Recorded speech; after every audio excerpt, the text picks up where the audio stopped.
माफ कीजिए, उधर झांसी एनकाउंटर में शिवपुरी का एक बदमाश घायल हुआ है। बदमाश ने पुलिस टीम पर फायरिंग की। जवाबी कार्रवाई में बदमाश के पैर में गोली लगी है। बदमाश ने झांसी के हत्यारों को संरक्षण दिया था।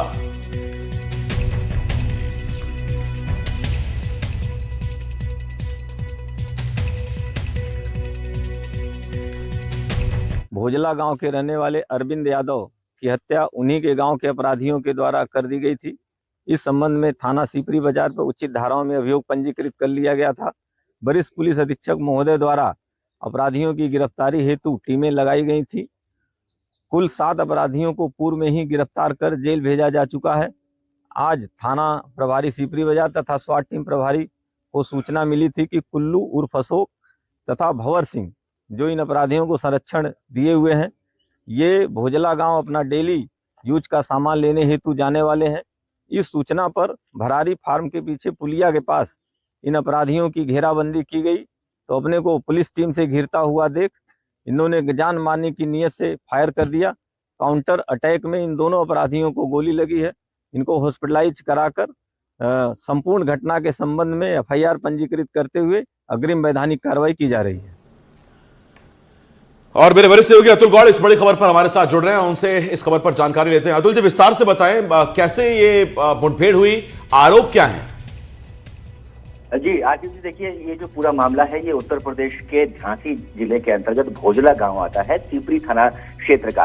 और इस दौरान यहाँ इसी गांव में रहने वाले एक शख्स की उसी गांव के कुछ लोगों ने मिलकर हत्या कर दी। करीबन 15 आरोपी थे, जिनमें से कुछ लोगों को गिरफ्तार कर लिया, लेकिन कुछ लोगों को शिवपुरी का जो भंवर सिंह यादव है वो अपने साथी अशोक सिंह के साथ मिलकर के शरण दिए हुए था, उनकी मदद कर रहा था। पुलिस उन्हें छुपाने की कोशिश कर रहा था। पुलिस लगातार इन आरोपियों को न केवल पकड़ने की कोशिश कर रही थी, बल्कि भंवर सिंह के ऊपर भी उसका जाल था कि कैसे न कैसे जो शरणदाता है उसे भी गिरफ्तार किया जाए। जब पुलिस को मुखबिर की द्वारा सूचना मिली और सीपरी बाजार में उसका एक रोजाना का सामान लेने के लिए वो निकला अपने साथी के साथ में, तो पुलिस ने घेराबंदी की और जब उसे रोका गया तो उसने पुलिस टीम पर फायर कर दिया अपने साथी के साथ में। इस दौरान पुलिस ने जवाबी कार्रवाई करते हुए उसे एनकाउंटर करने की कोशिश तो नहीं की, लेकिन उसे पकड़ने के लिए पुलिस ने उसके पैर में गोली मारी, जिससे वो घायल हो गया। उसके साथी को भी गोली मारी है, वो भी घायल हुआ है। दोनों को अस्पताल में भर्ती करा करके आगे की पूछताछ उनसे की जा रही है। जी, 2 ही आरोपी थे अतुल जी, या कुछ और भी आरोपी हैं? तलाश उनकी है?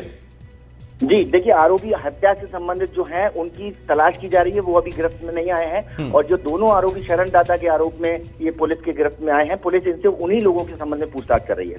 जी अतुल जी, आप बने रहे हमारे साथ, लौट रहा आपके पास।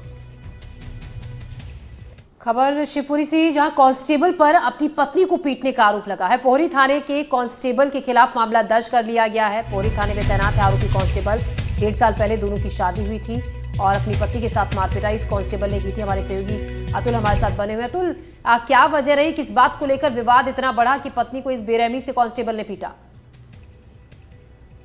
जी ज्योति, देखिए बेरहमी से पीटने की पीछे की वजह जो पत्नी ने बताई है वो दहेज प्रताड़ना बताई है। हालांकि पति ने अपना पक्ष नहीं रखा है सामने, लेकिन कहीं ना कहीं इस पूरे मामले को लेकर के हम देखते हैं तो 2024 में इनकी शादी हुई, 1.5 साल शादी के वक्त हुआ है और ऐसे में कई बार मारपीट इस आरक्षक के द्वारा अपनी पत्नी के साथ की गई। और जब पत्नी ने 8 सितंबर को कहा कि मैं आपसे बात करती हूँ तो आप नाराज होते हैं, इसी बात पर भड़क गया और शराब के नशे में उसके साथ में जबरदस्त मारपीट कर दी, जिससे उसके चेहरे और हाथ पैरों के साथ उसके कई जगह पर चोट लगी है। उसे अस्पताल में भर्ती कराना पड़ा और इसके बाद में उसने 16 सितंबर को जाकर के उसी थाने में रिपोर्ट दर्ज कराई जिस थाने में वो आरक्षक के पद पर पदस्थ था, और वहां मामला दहेज प्रताड़ना और घरेलू हिंसा के तहत दर्ज किया गया और अब उसके ऊपर कानूनी कार्रवाई की जा रही है।